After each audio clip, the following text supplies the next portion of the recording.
Ons hemelse Vader, baie dankie dat U die Here van ons lewe is en bly. Hemelse Vader, dankie dat ons hier kan opstaan en 'n loflied sing. Loof die Here al wat lewe. Halleluja lied, 'n dankie sê lied. Hemelse Here, maar ons wil dit ook doen wanneer dit met ons nie altyd goed gaan nie. En die lewe is nie net altyd 'n gelyk pad nie, Here. Die lewe is nie altyd net soos 'n gladde teerpad waarin daar geen gat of geen bult is nie. Here, en Wybrand hulle kan vir ons daarvan getuig vanoggend. Here, as jy sien die weerlig tref jou huis, begin brand aan die een kant, later is daar niks oor nie. Here, en dan weet jy het net mekaar en jy het hierdie Here aan wie jou lewe behoort. Ons vir hulle aan die opdra, wil bid dat U vir hulle kenlik sal onderneem, dat U hulle weer trap vir trap sal help, Here, om hulle lewe weer staan te maak. U sal vir hulle sorg, ons weet. Ons vertrou hulle aan U toe. Ons wil vir hulle bly bid. Dankie Here dat ons so elke gesin in hierdie gemeente aan U kan opdra vir 2017. 'n jaar wat voor ons uitstrek, maar wat so vinnig verbygaan. Dankie Here vir goeie skole. Dankie vir kategese. Dankie dat kinders ouers het, of mense wat hulle versorg en vir hulle help. Dankie vir 'n huis, Here, met al die voorreg dat ons daar kan geniet. En dat ons hier kan sit, nie honger nie. Baie dankie, Here, dat ons vir ons onderwysers kan bid in die skool hierdie jaar, dat U vir hulle sal lei. Here, dat U vir ons elkeen in hierdie jaar sal sorg in ons beroep. Gee dat ons gelukkig sal wees in die werk wat ons doen. En Here, as ons oud is, staan U ons by. Want Here, die lewe kan ook eensaam raak, veral as jou maat wegval deur die dood, soos met hom Willie Slaughter gebeur het, met aan die Elise wat oorlede is. Here, staan ons by deur dik en dun, asseblief. Dra vir ons, Here. Ons weet, ons lewe eintlik in U hand. U dra ons nie net wanneer dit sleg gaan nie. U dra ons altyd. Ons lewe eintlik in U hand. Here, seën ons in hierdie oggend saam, ons bid dit in Jesus se naam. Amen. As jy 'n Bybel het, kan jy dit saam met my oopmaak by Hebreërs 5. Hebreërs 5. En so 'n paar verse uit Hebreërs 6. Ons gaan nie alles lees nie, miskien kan jy sommer dadelik by 6 oopmaak. Kom ek verduidelik vir julle daar die eerste gedeelte. Ons tema is die hoop as ons anker. Ons gaan daarbey aansluit in die prediking, dis ook ons jaartema, nie presies so nie, ek sal nou vir julle verduidelik.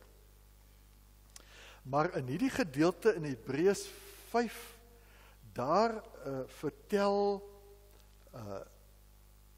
hierdie skrywer vir ons hoe die Here vir ons sy seun gestuur het om vir ons te sterf en hoe hy dit as het ware met 'n eed, hy sweer eintlik dat hy ons liefhet en dat hy vir ons sal sorg en sal help. En dan daar in hoofstuk 6 vanaf vers 17 sê hy, en omdat God aan die erfgename van die belofte, dit is nou aan ons wat dit erf wat die Here vir ons met eed gesweer het hy vir ons sal gee.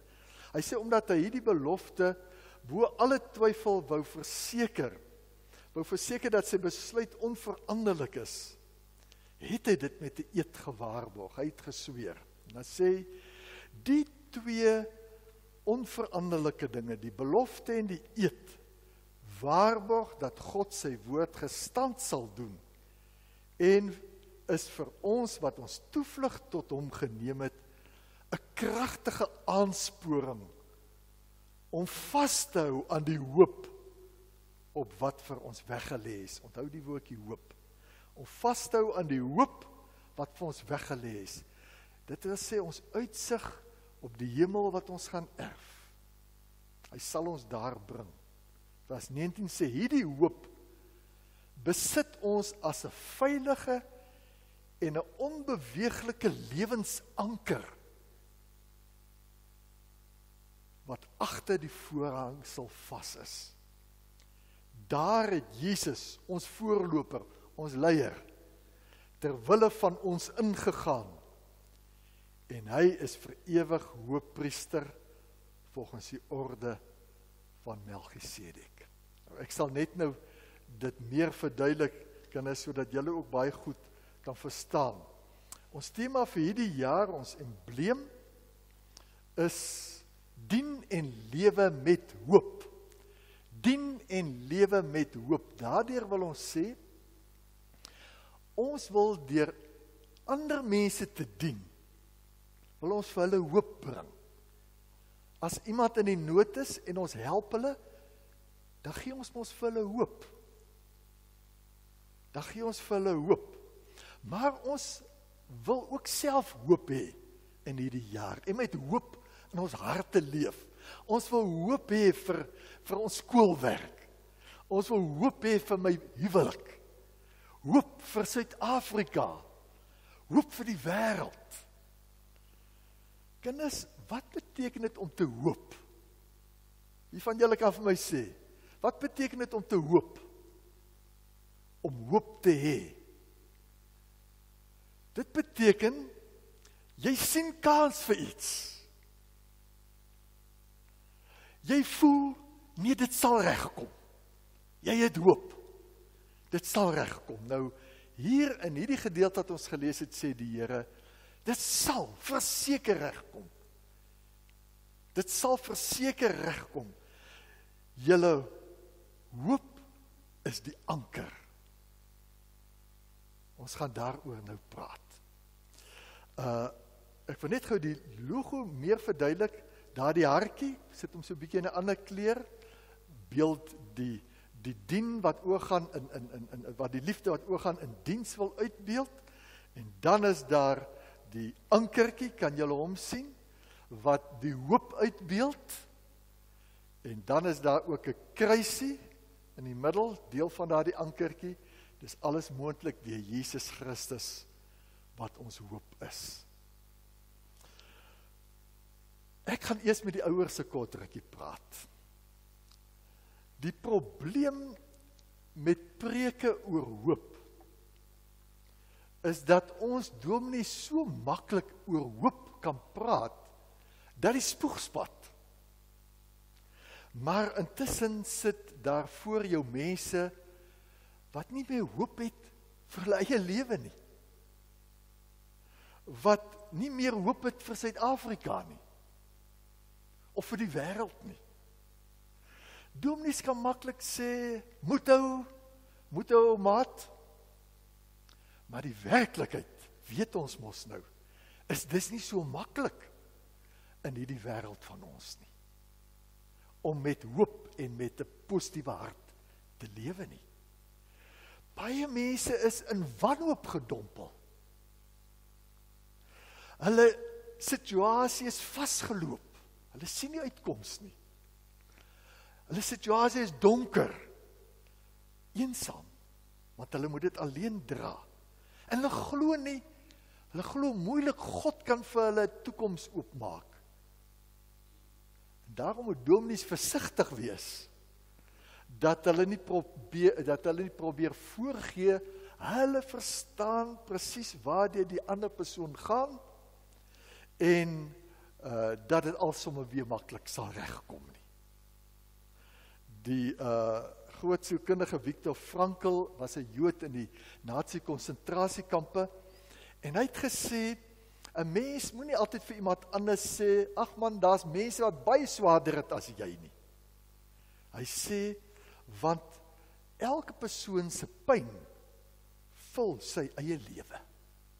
En dit maak nie die pyn makliker om te weet ander het ook pyn, al is dit groter nie. Jou probleem is jou probleem en jy moet dit dra. Ek dink dit is normaal. Normaal ook vir 'n Christen dat daar tye in 'n mens se lewe kom wat jy totaal in vertwyfeling is,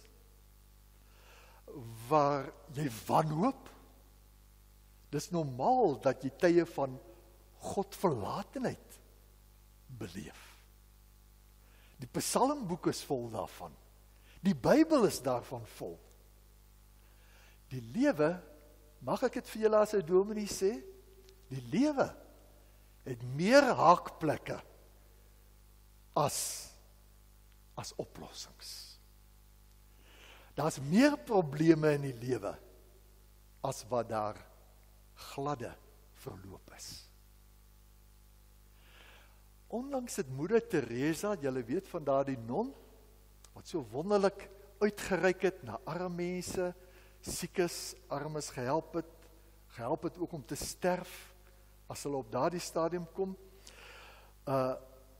Sy het haar dagboek uitgegee, voor sy gesterf het, en sy het vertel, in die 50 jaar wat sy so vir die Here gewerk het sy net een keer die teenwoordigheid van die Here beleef. Net een keer.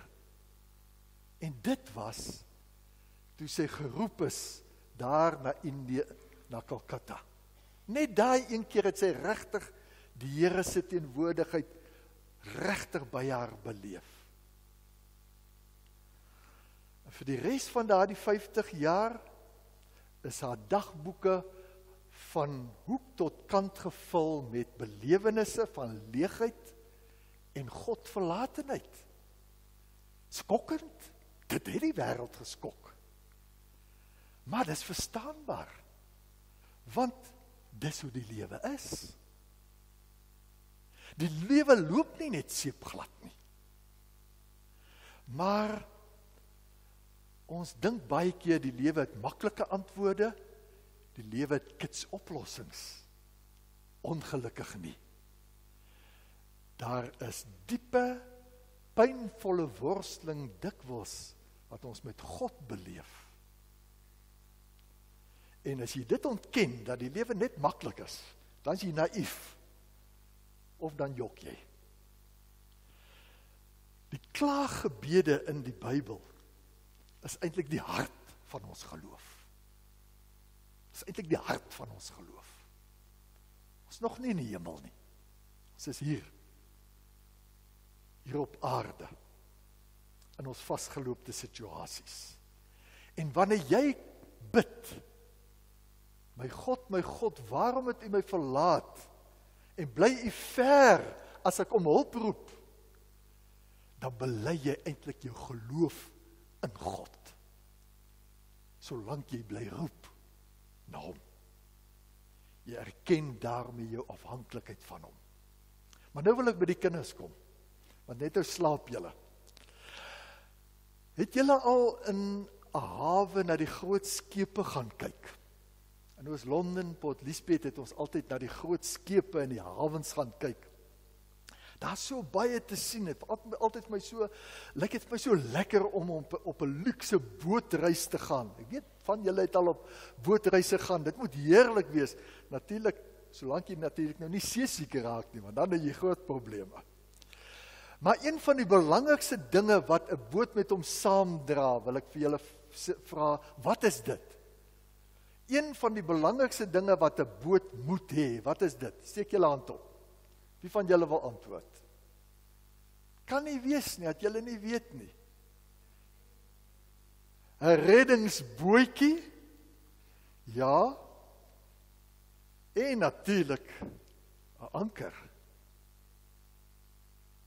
En jong, hierdie groot skepe kan nie sonder 'n anker uitvaar nie. Want anders, as daar 'n storm kom, dan dryf die storm hom op die sand of op die rotse, en dan is daar groot probleme. So die anker is belangrik. En daardie ankers is ongelooflike groot goed. Kyk net daarso. Geweldige goed. Hulle weeg tonne. Kyk, daar sit 'n man en werk daaronder op daai anker. Kyk, daar die ene, staan ene. En dis maar nog klein ankertjies. Die grootste anker wat in Rotterdam, in Nederlandse hawe gemaak is, het 75 ton geweeg.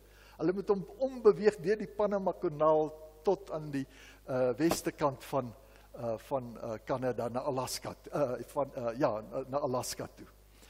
Massiewe ankers met dik kettinge wat meer as 1 kilometer lang kan wees. Kyk net daar die een dik ketting wat daar lê. Wat verseker dat as die boot in die storm kom, hy die anker kan laat sak en dit in die sand of agter 'n rots kan vashak, sodat hy nie wegdryf nie. Dis sy hoop, die anker. En daarom gebruik ons ook altyd 'n anker as 'n beeld van ons hoop. Miskien het julle kinders al gehoor dat groot mense praat van ons lewens as 'n bootjie op die see. Julle al so gehoor? En dan sê hulle die lewe wat ons leef, die lewe waarop ons vaar, is die see. Ons vaar elkeen met ons bootjie op die lewe se see, sê mense. Nee. En soms breek daar storms oor ons los, oor ons ou lewensbootjie. Byvoorbeeld, as iemand in die gesin baie siek raak, dis 'n storm wat die gesin tref, as dit 'n ernstige siekte is, of as 'n kleiner storm, as jy byvoorbeeld hartseer is, omdat jou maatjie baie lelik met jou was, dis maar 'n paar van die storms wat jou lewensbootjie kan tref. En daarom moet elkeen van ons in ons lewensbootjie 4 ankers saamneem. En ek wil vir jou vanoggend 4 ankers gee, wat jy op jou lewensbootjie moet hê. En ek wil nou hê, julle moet baie mooi luister. Want daardie anker help jou om staande te bly. En die eerste anker wat jy op jou lewensbootjie moet hê, is jou ouerhuis. Dis jou eerste anker. As jy moeilikhede in die lewe het, selfs al is jy baie groot, dan dink jy terug aan pappa en mamma wat jou liefhet en wat vir jou bid. En dan dink jy aan alles wat hulle vir jou geleer het. En dit help jou. Want dit is jou eerste anker, jou ouerhuis. Jy mag jou ouerhuis nooit sommer net gering ag en minag nie. Dis jou eerste lewensanker. En as jy daardie anker uitgooi, dan help dit nie eens altyd nie.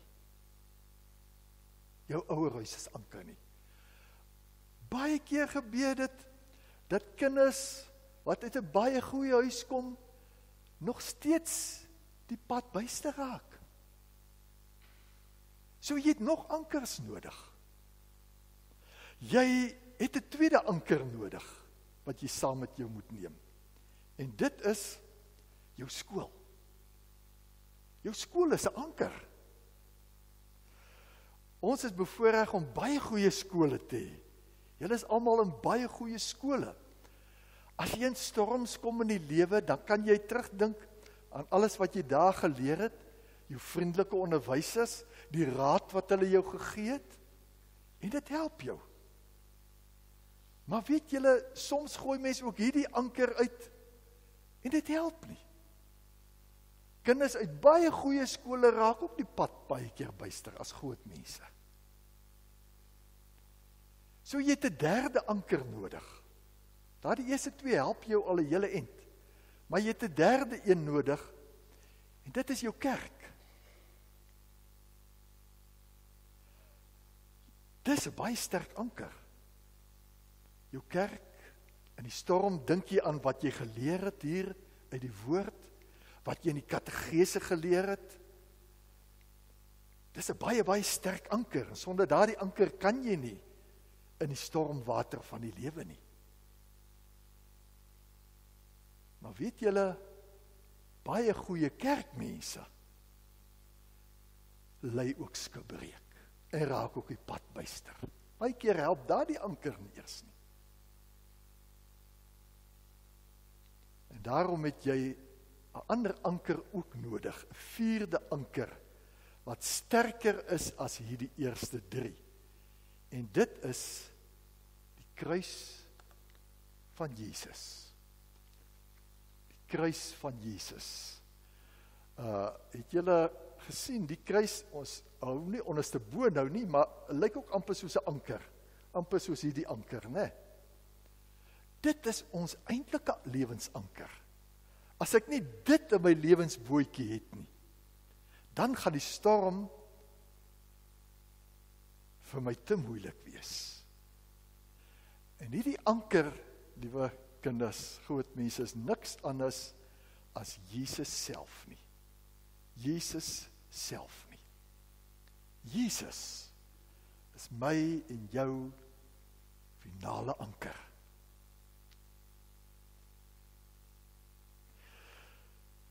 Die Christelike hoop is 'n tou, is 'n ketting, is 'n kabel, is 'n anker. Skepe gooi hulle ankers af, ondertoe. En dis 'n groot gedruis is daardie dik anker hier af, sak hulle sê in die skip kan jy mekaar nie eens hoor nie. Is daai anker daar aftol nie. Maar 'n Christen gooi sy anker boontoe. Gooi sy anker boontoe sodat dit vashak op die hoogste punt. In die hoogste hemel. Daar waar God is. Waar Jesus is.